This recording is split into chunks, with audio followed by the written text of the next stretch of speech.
প্রথমে আমরা জাহিদ ভাইয়ের একটা ক্লিপ দেখে আসি, চলেন। ভাই জন্মের পর থেকে 4টা বিশ্বকাপ দেখলাম এখন পর্যন্ত। হ্যালো নেইমার বলছো? এই নেইমার, তুমি আগামী 30 সালের মধ্যে তুমি বিশ্বকাপ নিয়ে দেখাইবা। তোমার প্রাণপ্রিয় ভক্ত আমাদের জাহিদ ভাই, সে একটা বিশ্বকাপও দেখে নাই, তার মনে এত জ্বালা কষ্ট, তুমি কি বোঝো না? মানে যখন থেকে খেলাটা বুঝি 14, 18, 22 আর বর্তমানে 26, এর মধ্যে নিজের প্রিয় দলের একটাবারও দেখলাম না বিশ্বকাপ ফাইনাল খেলতে।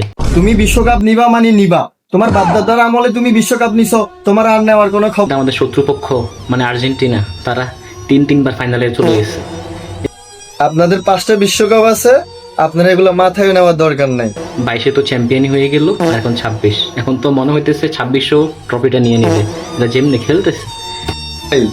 26-এ যে ট্রফিটা আমরা ফাইনালে খেলবো, ইনশাল্লাহ জিতবো, সেই ট্রফিটা আমরা আপনাদের সাথে উপভোগ করব, আপনাদেরকে সাথে নিয়েই নিব, আপনারা আমাদের সাথে থাকেন। প্রিয় টিম কোয়ার্টার ফাইনালে পার করতে পারে, যাও একবার সেমিফাইনালে গেল, জানেনই তো কি হয়েছে।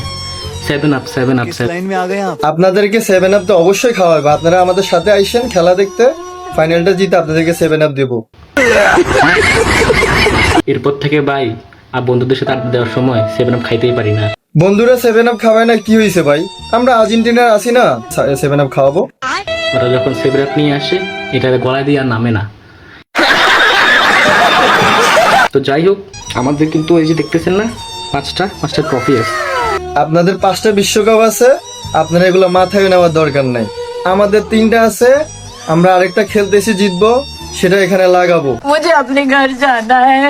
এগুলো আমরা কানে নিই না, কারণ আমাদের ব্রেনও নাই, লজ্জাও নাই, শুধু আছে এই যে 5টা ট্রফি আছে বাপদাদার আমলের।